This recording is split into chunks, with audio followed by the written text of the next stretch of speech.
Musawada Viramani Sikhabadam Samadhiyami Sura Miraya Mijja Pamadatthana Viramani Sikhabadam Samadhiyami Vigala Bhojana Viramani Sikhabadam Samadhiyami Nijja Khida Vadida Visuga Dasana Malaganda Vilebana Dharana Mandana Vibhusana Dhana Viramani Sikhabadam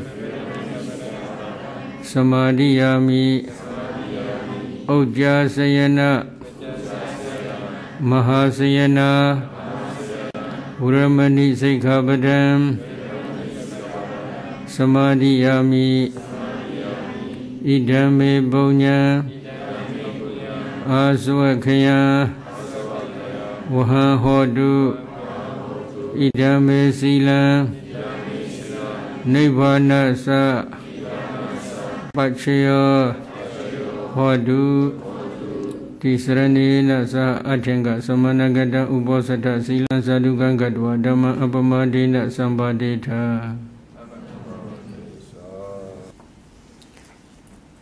Today I want to discuss how to discern ultimate materiality, how to discern ultimate mentality, how to discern dependent origination, and how to practice vipassana. But we have no enough time. So because of this reason, today we will try question answers only.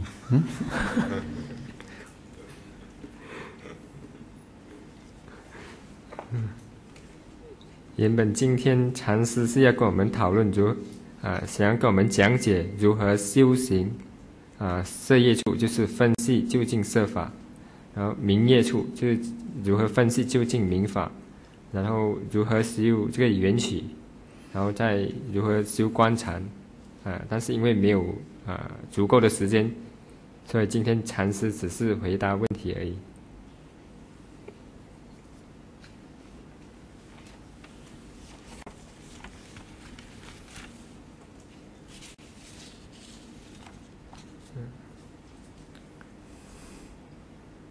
The first question is, nowadays there are many meditation teachers teaching different meditation methods. For example, different anapanasati, different buddhanusati, and different vipassana. And some of the teachers directly or indirectly claims that they have attained sainthood and psychic powers. Could the Sayadaw please give us advice on how to know that their teaching is correct or not, and how to know that their attainment is real or not?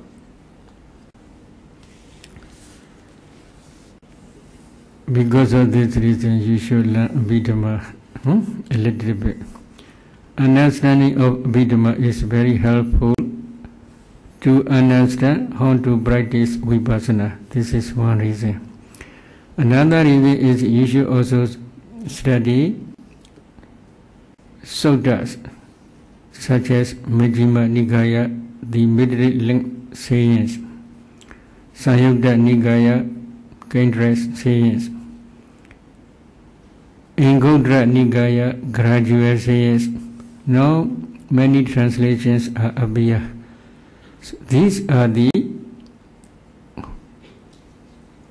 especially the Samyutta Nikaya is emphasize how to practice vipassana.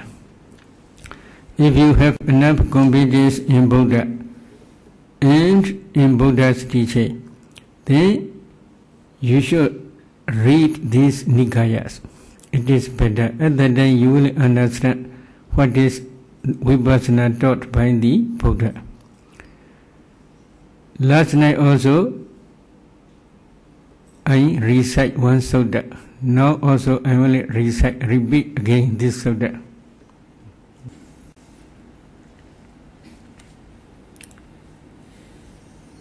Swakhya Sutta. Last night also we discussed. Please listen again. I will repeat. Because I say that the destruction of the dead is for one who knows and sees, not for one who does not know and does not see. For one who knows what, for one who sees what, does the destruction of the dead comes about. The destruction of the dead comes about for one who knows and sees. This is the noble truth of suffering. For one who knows and sees, this is the noble truth of the origin of suffering.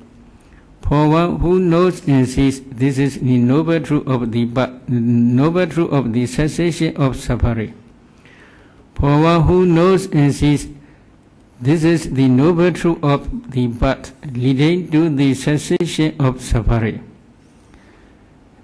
Because it is for one who knows thus, it is for one who sees thus, that the destruction of the dead comes about. This is Swakhya Sutta.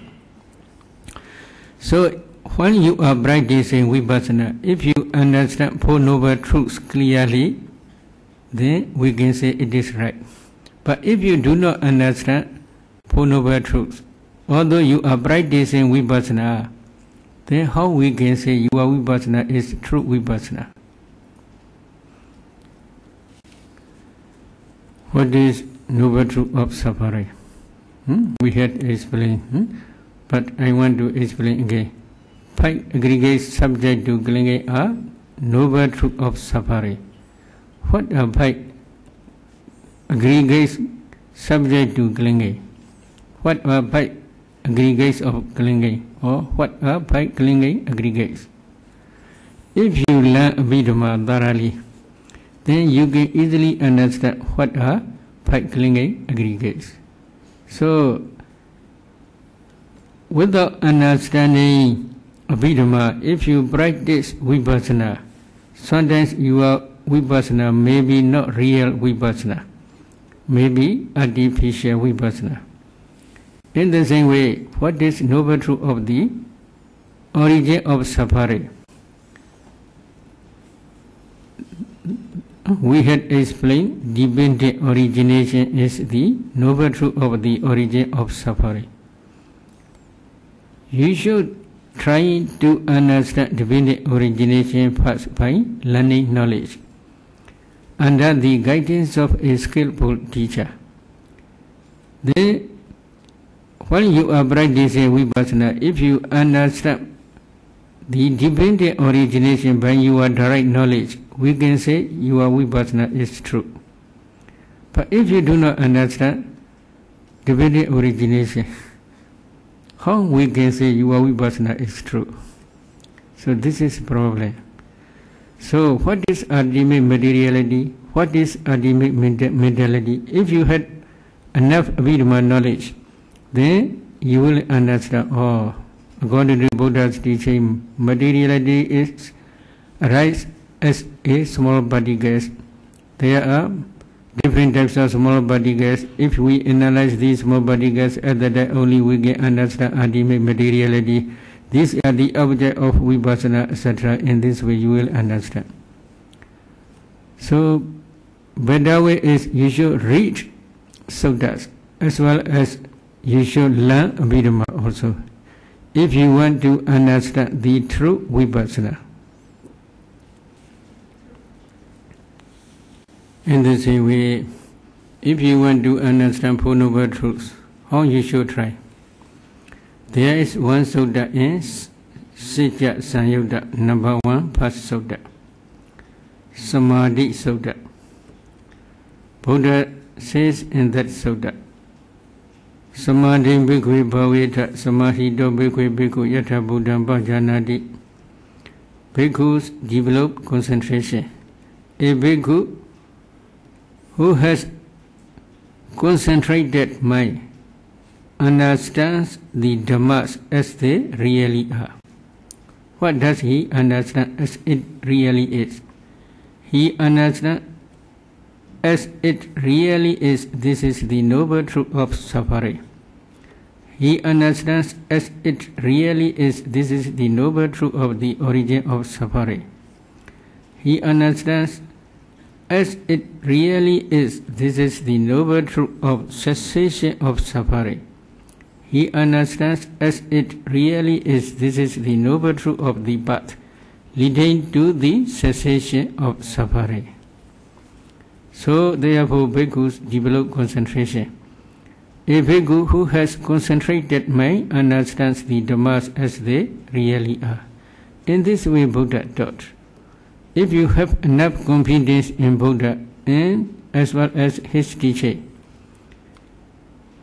then you should practice according to these instructions. If you reject samatha, this is the problem for you. Because samatha meditation produces deeper and higher concentration. Without concentrated mind, you cannot see ultimate materiality, ultimate mentality and their causes. These ultimate materiality, ultimate mentality and their causes are the object of vipassana. Without understanding the object of vipassana, if you practice vipassana, your vipassana is not true vipassana. So to penetrate ultimate materiality, ultimate mentality and their causes, you should practice samatha or you should try concentration practice. Concentrated mind can see Four Noble Truths as they really are.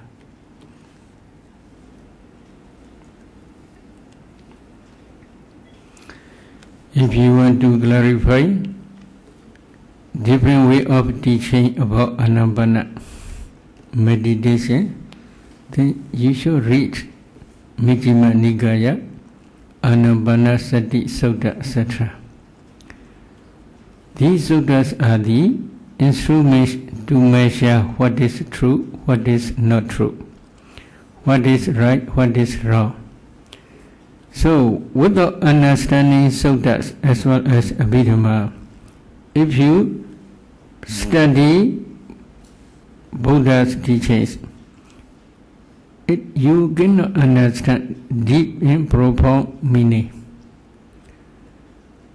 Especially if you want to understand Anapana meditation, please read Visuddhimagga, the path of purification, Anapanasati chapter. In that chapter, commentator composed different teachings of Buddha and explained the meanings of the Buddha, how to practice Anapanasati meditation. So such books are reliable books. You should read these books, it is better. So there are, according to Buddha's teaching, there are 20 types of ultimate materialities. When you are practicing vipassana, you should ask to yourself whether I understand 28 types of materiality by my own direct knowledge. Then you can easily understand. If you cannot understand by your own direct knowledge these 28 types of materiality, then you can reject your vipassana. This is not true vipassana.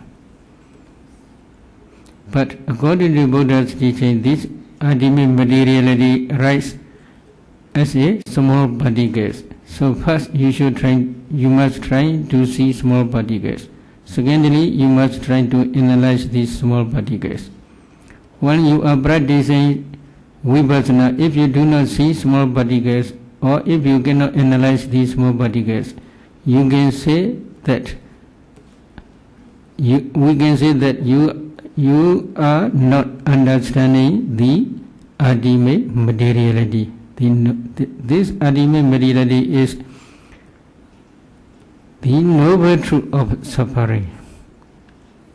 one part of the noble truth of suffering. In the same way, if you do not understand ultimate mentality by your direct knowledge, you can say that you are not practicing real vipassana. So there are 52 mental formations, cetasikas, mental factors. How they arise? If you do not understand these 52 mental factors as well as how they arise, then your vipassana will be only just superficial. In the same way, second noble truth is the dependent origination. If you do not understand past causes produce present effect, present causes will produce future effect, then we can say that you do not understand dependent origination by your direct knowledge. If you do not understand dependent origination by your direct knowledge, then we can say that you are not understanding the noble truth of the origin of suffering, samudaya satya. Without understanding the noble truth of the suffering, dukkha satya, and without understanding the noble truth of the origin of suffering, samudaya satya, if you practice vipassana, your vipassana is not real vipassana. Why? If you contemplate these two noble truth dhammas, they are ultimate materiality, ultimate mentality, and their causes. If you contemplate these formations, sankharas, as anicca, dukkha, anatta, that such type of contemplation is called vipassana only. So without understanding, if you practice, without understanding these two noble truths, if you practice vipassana, your vipassana is not real vipassana.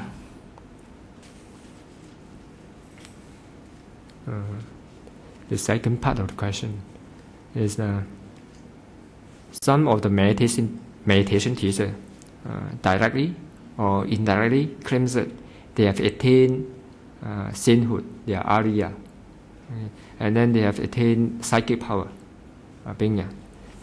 Then could the Sayadaw please give us advice on how to know that their attainment is real or not? If you discuss with them, if they understand Four Noble Truths by their own direct knowledge, then we can say it is real noble one. But if they do not understand about Four Noble Truths by their own direct knowledge, how we can say this is noble one? So these Four Noble Truths are the instrument to measure one person whether he is noble one or not. Psychic power is very difficult to say. Nowadays it will be very difficult to possess psychic power, such as especially reading others' mind. This is very difficult. Very difficult means when they are practicing vipassana, if they really do not understand ultimate mentality according to cognitive process as well as process free, then if he read others' mind, this is only just superficial, maybe boasting.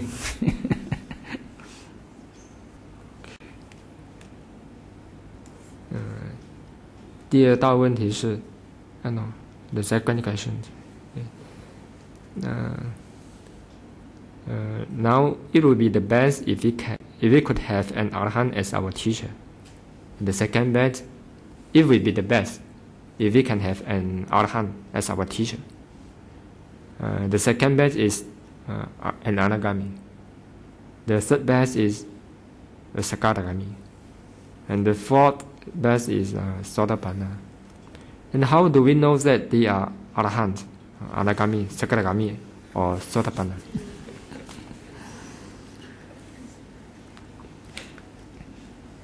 According to Buddha's teaching, if you become arhat, then you will understand another person will be arhat or not.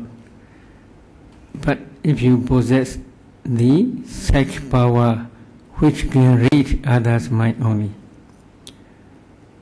So, real understanding, one is Arhat. It is not easy, but if you have enough confidence, or this noble Mahathera is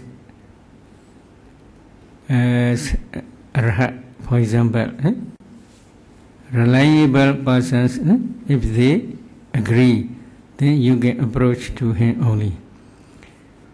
But to understand real Arhat is, you should try to become Arhat first. Then you should try to possess such power which can reach others' mind. At that time only you will understand by your direct knowledge this is real Arhat or not. There is one famous example which is mentioned in Visuddhimagga.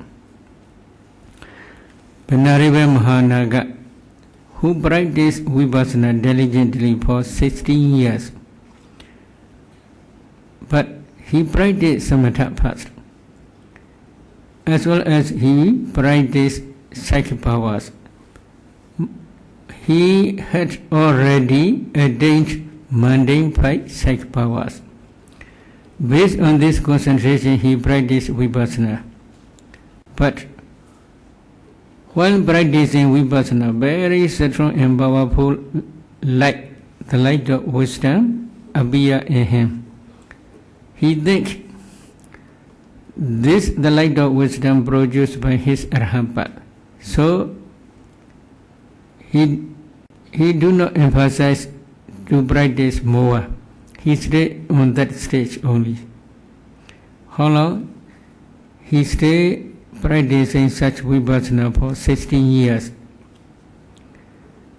One day, one of his disciples, Dhamma Mahathera, he tried to read his teacher. Now I became Arhat. My teacher who teaches me Samatha Vipassana thoroughly, whether he is real Arhat or not. While he is reading his teacher's mind, he saw this is not real Arhat. Because at that time Dhamma Thera became Arhat. He can read others' mind also. Because of this reason, suddenly he went to his teacher playing in the sky. And then he go down to his teacher's place and pay respect and ask many questions. Maybe according to Visuddhimagga, maybe 1,000 questions. He can answer without delay. But Venerable Dhamma think, he is not thinking himself, he had begun Arhat. So he suggests his teacher to create elephant. And that elephant is attacking both of them.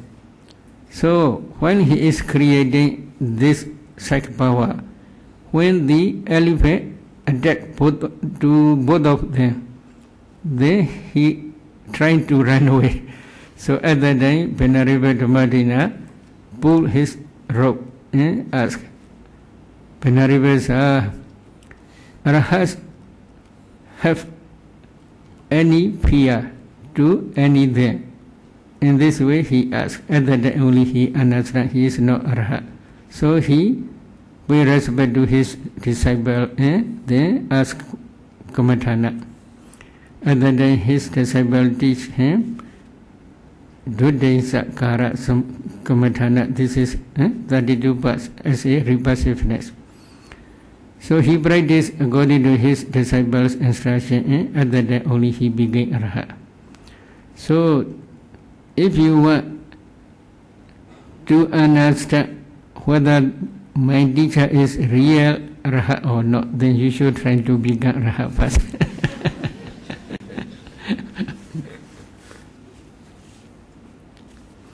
Therefore, if you believe this is Arhat or Anagami or Sakadagami or Sotapanna, then you should approach to that teacher You should learn Samatha Vipassana under the guidance of him. But while you are learning the Samatha Vipassana, you should investigate whether his teaching is in accordance with Pali text or not. If it is against with Pali text, then you should not obey his instructions. If it is in accordance with Pali text, then you should practice accordingly. Here we have two quite related questions, so we ask this two questions together at the same time. Is it necessary for nimitta to be crystal clear before one can switch to focus on it? Is it a must to have a crystal clear, bright nimitta of small size, like egg, before doing absorption? Some said if nimitta is not crystal clear, that is white or opaque, then one may complete samatha and vipassana training, but cannot attain fruition, as the yogi cannot see the ultimate reality clearly to realize the path and fruition knowledge.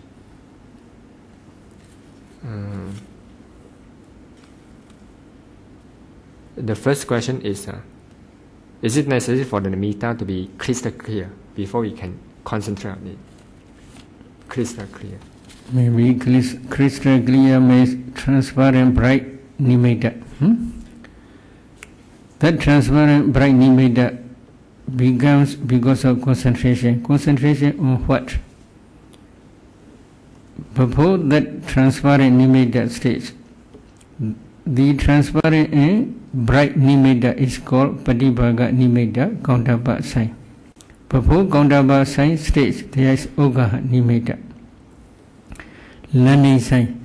Ogaha nimitta is usually white color like cotton wool. If you can concentrate on that white color cotton wool nimitta, Ogaha nimitta, when your concentration deep enough, at that time only white cotton wool color will change into crystal, bright, brilliant nimitta. Without concentrating on nimitta, on Ogaha nimitta, the crystal, transparent, bright nimitta cannot arise. So, before Patibhaga nimitta, there is Ogaha nimitta. You must concentrate on that Ogaha nimitta, especially white color nimitta like cotton wool.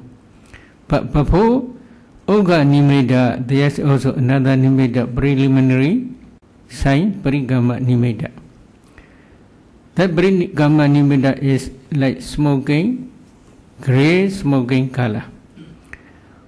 On that Parigama nimitta you must concentrate. But that Parigama nimitta must be unified with your breath. If the breath and Parigama nimitta become same, at that time only you should concentrate on the Parigama nimitta, grey smoking color nimitta. When your concentration deep enough, at that time grey smoking color nimitta will change into Ogaha nimitta, white color nimitta like cotton wool. Again, if you can concentrate on that Ogaha nimitta, and when your concentration deep enough, at that time only that white color Ogaha nimitta will change into transparent and bright nimitta, Patibhaga nimitta. So, after concentration enough, at that time only you must focus on the Patibhaga nimitta. It is not true. Systematically you must concentrate on the Parigama nimitta, then Ogaha nimitta, then Patibhaga nimitta only. It says, is it necessary to have crystal clear and bright nimitta, and it must be small like an egg, before we go into jhana? He heard that some people said if the nimitta is not crystal clear, for example, the nimitta is only white or opaque, and then if he practice and complete the samatha vipassana course, Even if he completed the course, he can't attain phala because he cannot see ultimate reality clearly to realize magga phala. Nimitta counterpart sign. Counterpart sign must be clear, transparent, and bright. It is true. But for some meditators, this nimitta must be small. If the nimitta becomes small, their concentration becomes deeper and deeper. But for some meditators, although they concentrate on the center of nimitta, but nimitta become bigger and bigger. At the time they try to reduce their nimitta. This is problem. Although they reduce to become small, then very soon when they concentrate on the nimitta, then it will become bigger and bigger. So because of this reason, whether nimitta is big or small, no problem. For children, small quantity of food they can swallow. For adults, little bit bigger, they can swallow.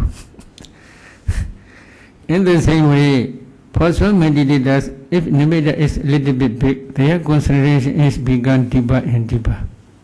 But for some meditators, their nimitta become small, then their concentration becomes deeper and deeper. But a meditator should not try to make the small or to make the nimitta small or to make the nimitta bigger.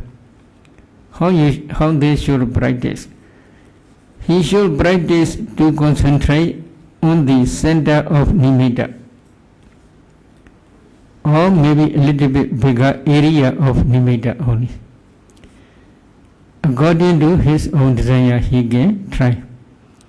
If a little bit bigger area is better, then he can try to concentrate on that nimitta on the little bit bigger area. But smaller area is better for him, then he can concentrate on the small area only. He should not try to make the nimitta to become small or to become bigger. It is not necessary to do like that. Just concentrate on one point or a little bit bigger point. This is his responsibility. While he is concentrating on that nimitta, then when his concentration becomes deeper and deeper, then full absorption will arise only.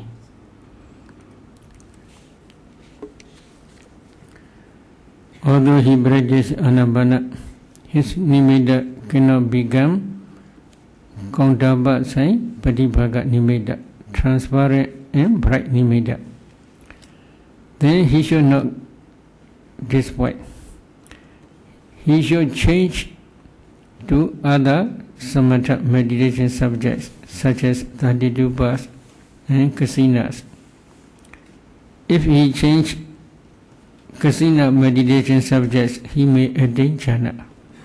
So only one kammatthana they should not emphasize too much. If this kammatthana, anapanasati, is not yet successful, then they should change other kasinas, other samatha meditation subjects. They may be successful. If their concentration is not yet deep enough, at that time, if they trying to understand ultimate materiality and ultimate mentality, for some meditators, they cannot see clearly ultimate materiality and ultimate mentality, and they cannot discern their causes. If it is so, they cannot practice vipassana systematically because their understanding is not clear.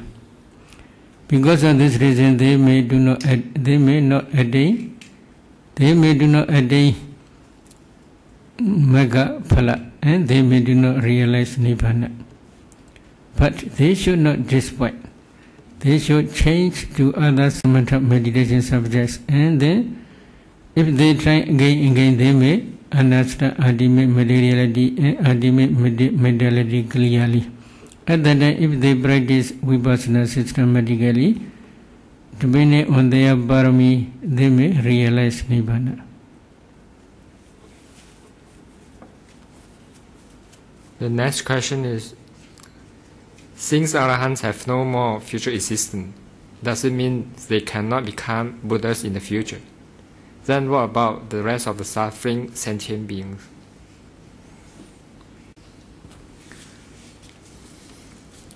According to Theravada teaching, after the attainment of Arhat and after the attainment of Pranibhana final cessation, Rahas cannot become no more new existence.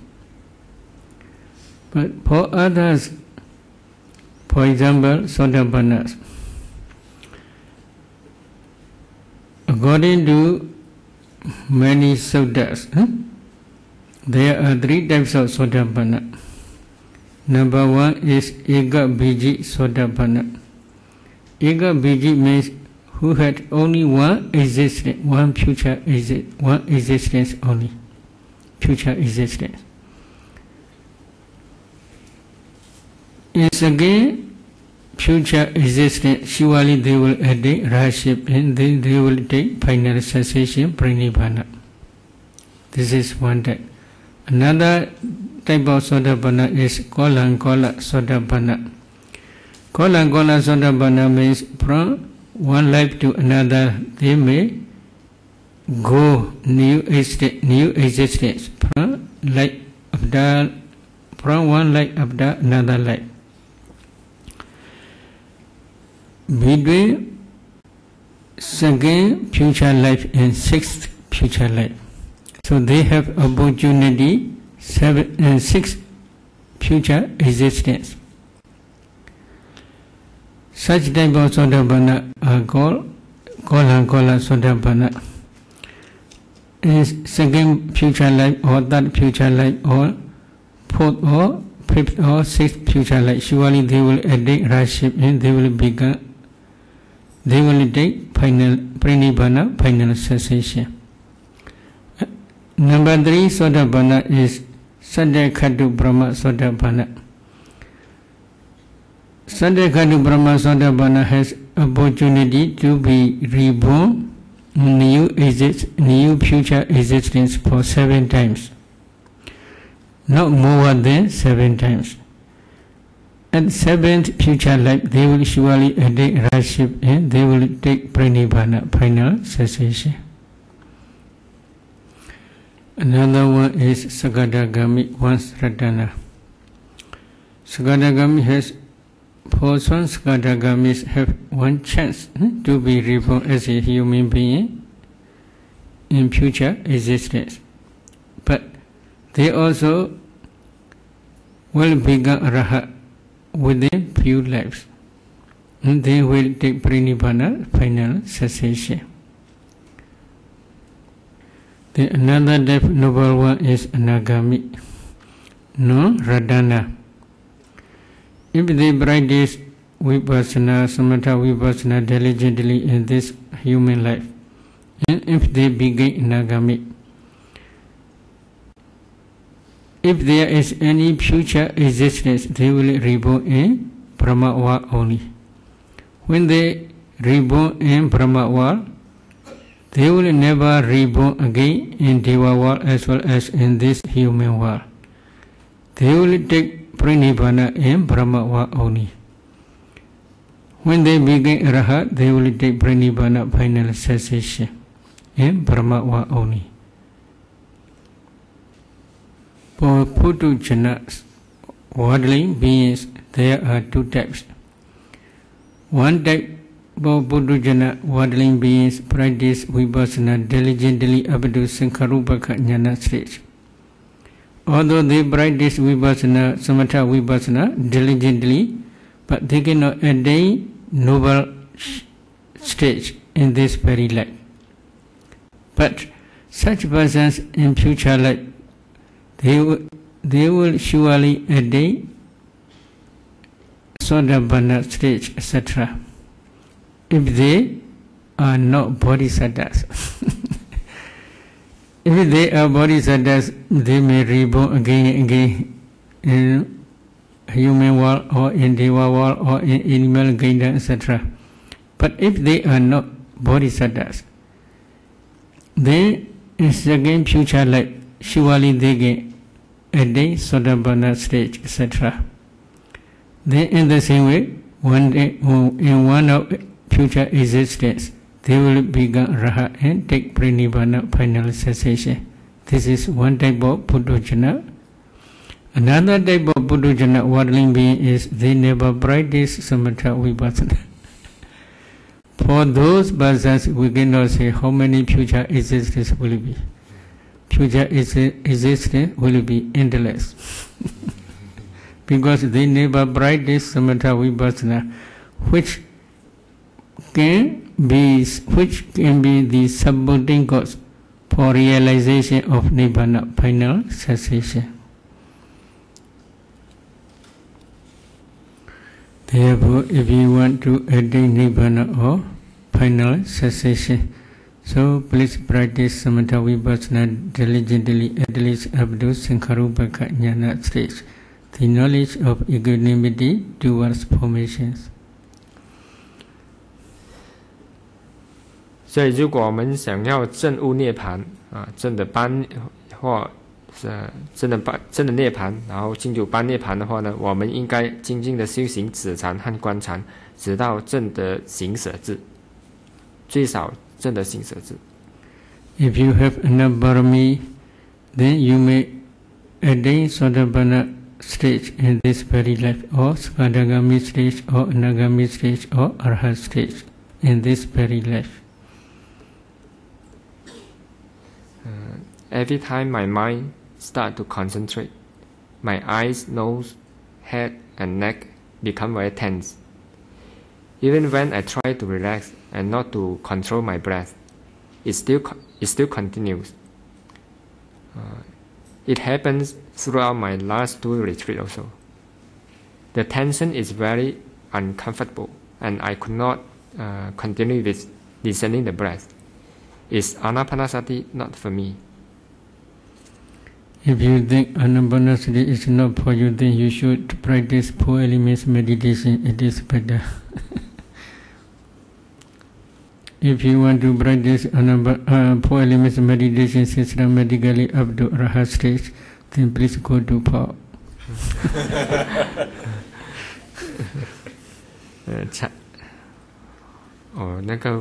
那个问题是说呢，每次他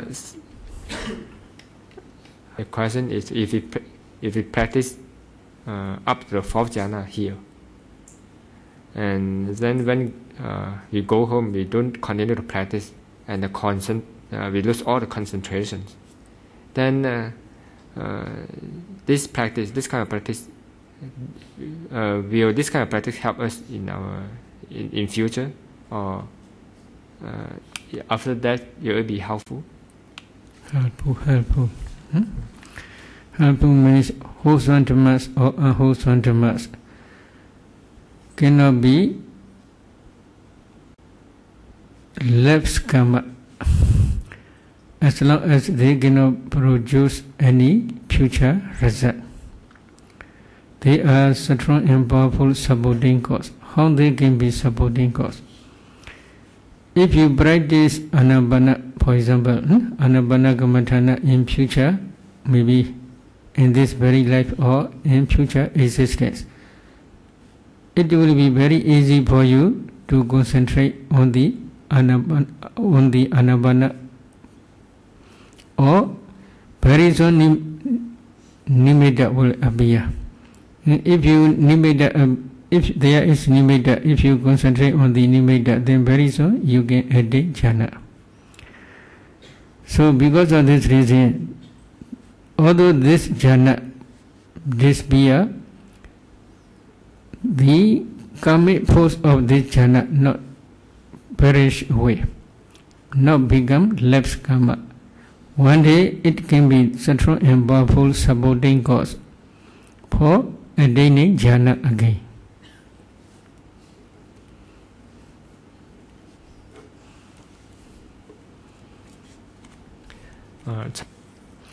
I researched many meditators. Some meditators, when they are practicing dependent origination, at the day, in one of their previous life, they already practice Anapana meditation up to jhana stage, Phajana or second jhana or third jhana or fourth jhana. If they practice in this very life Anapana again, very quickly they can see nimitta and they can attain jhana very quickly. In the same way, some meditators, they had been practiced kasinas in previous life. If they practice kasina meditation in this very life, it is very easy for them. Within few days, they can attain jhanas.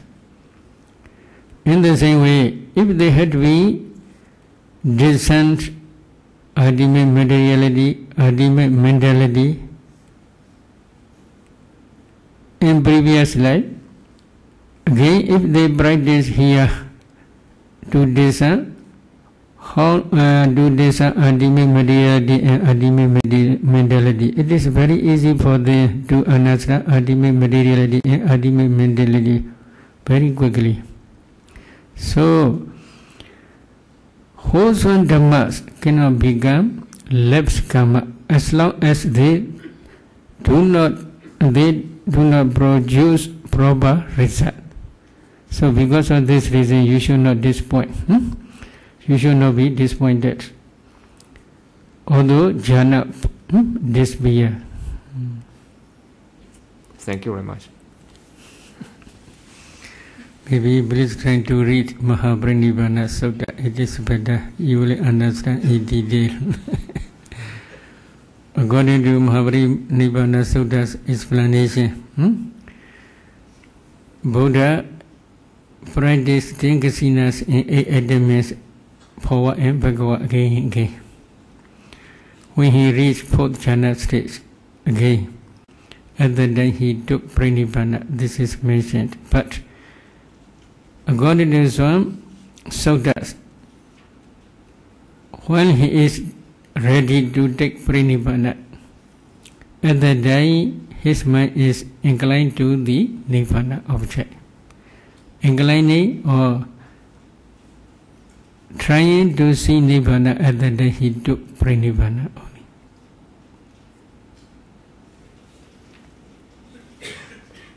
only. The next question is, if we complete the whole Samadhi and Vipassana course, then will we be enlightened? Will be, if we complete the whole Samatha and Vipassana course, will we become an Arya?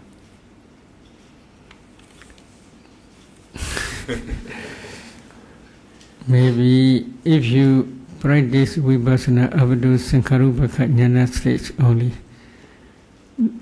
then we cannot say this is complete Vipassana. If you continue up to path and fruition knowledge stage, at that time we can say partially complete Vipassana. Partially means if you become Sotapanna, then this is only partially. When Vipassana will complete, if you attain Rahaship, at that time only Vipassana will be complete. So because of this reason, if you realize Nibbana by Sotapatti path and fruition knowledge, then you can become only Sotapanna only. But without realizing, if you although you practice Vipassana up to Sankharupaka Jnana stage, you cannot realize Nibbana, then you cannot become Sotapanna or noble one. The next question is, what should we do at the near-death moment? What should we do at the Maranasana moment? The best way is you should practice Vipassana. This is very good. A time of death, if you practice Vipassana still, for example, you are contemplating ultimate materiality or ultimate mentality as nature or dukkha or anatta. At that time, Death appear. This is very good. Very good means you are maranasana javana. Death proximate impulsion, my moment. Will it take the nature or dukkha or another nature of these formations? Because of this reason, in future existence, depending on your own desire, you may reborn in one of Deva planes. If you reborn in Deva planes, this is spontaneous reborn, spontaneous rebirth only. If you rebirth spontaneously in one of Deva plane, if you reborn spontaneously in one of Deva plane, in that Deva life's Padisandi consciousness, path linking my moment, Bhuinga consciousness, life continue, and Shuddhi consciousness, death consciousness, my moment. These three types of my moments will also take the nature or dukkha or another nature of these formations, which already realized by your death proximate imbalance, my moment, in previous life. So because of this reason, in Deva world, when he reflects formations as nature, dukkha, another, he can quickly attain Nibbana. This is mentioned in Sodanu Sugata Sutta of Ingodra Nikaya, Chatuka Nibbana, 4th chapter. However, if you have enough parami, if you practice vipassana up to near that moment diligently, depending on your parami, you may attain Sotapanna stage or any noble one stage. So, because of this reason, purport that if you practice vipassana diligently, it is better.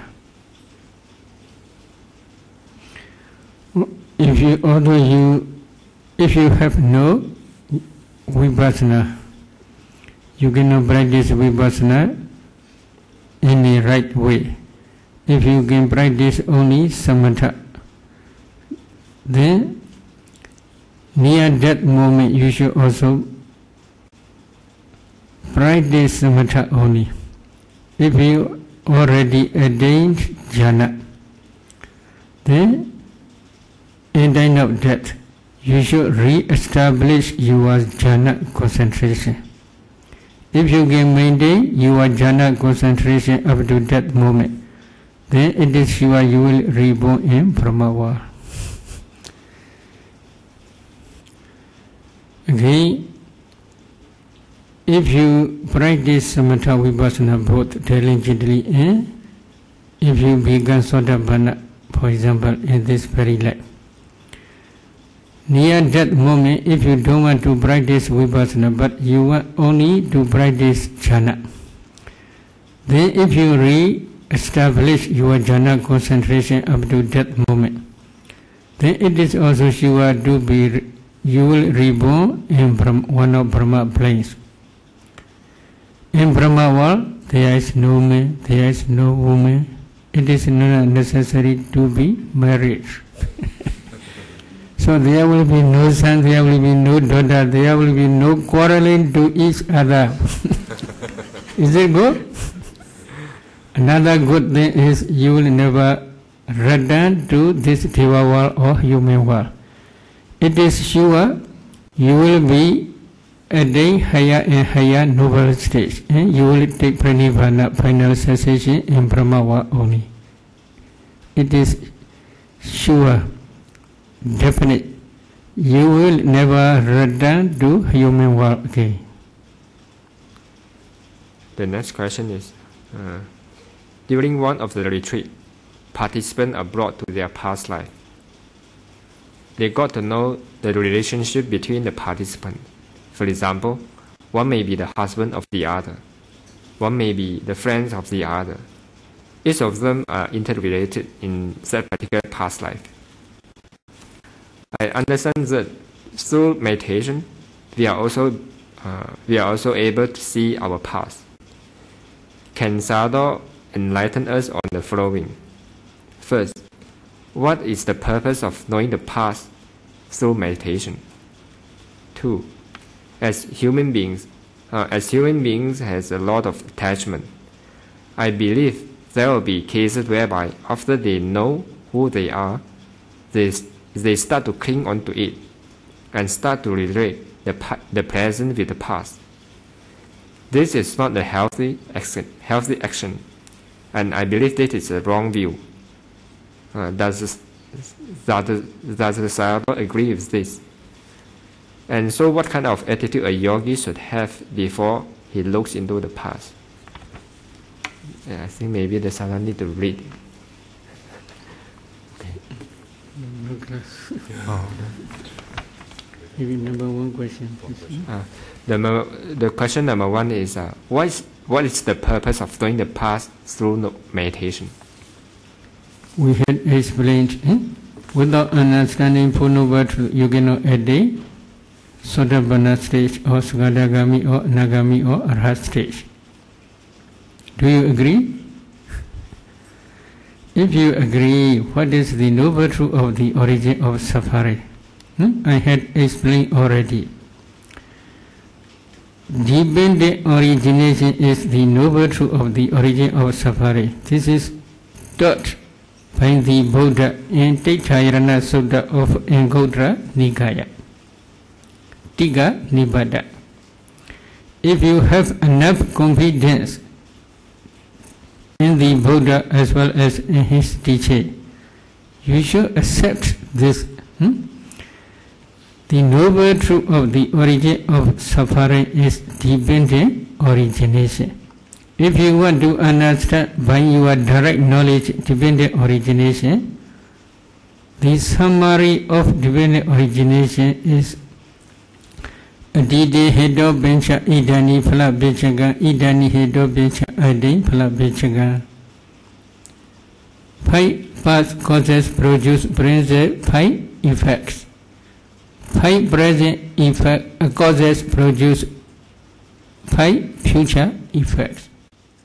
5 past causes I had already explained. What are 5 past causes? Avijja, ignorance, tanha, craving, upadana, kalinga, sankhara, formations, and karmic force. Present 5 causes cannot produce present 5 aggregates. Do you agree? I want to explain. Now you are listening my Dhamma talk. What are you doing? Listening Dhamma talk. At that time, wholesome kusala dhammas are. You are accumulating wholesome kusala dhammas by listening Dhamma talk. Please wish for to be Deva. No. Because of this wholesome Dhamma, may I become Deva. Please wish for. Is it? Now you become Deva or no? Another. Do you want to be beautiful? If you want to become beautiful man or woman, then please wish for to become beautiful man or woman because of this wholesome Dhamma. Now you become beautiful or ugly? Another. Do you want to be 16 years old? I also want to become 16 years old if it is possible. So the please wish for, because of this wholesome karma, may I become 16 years old man or woman. Now you become 16 years old or no? No become. So my meaning is present samudaya sijja. Present 5 causes, avijja, tanha, upadana, sankhara, karma are not the cause of present 5 aggregates. Past 5 causes are the cause of the present 5 aggregates. Present 5 causes are the cause of future 5 aggregates only. Without understanding this dependent origination,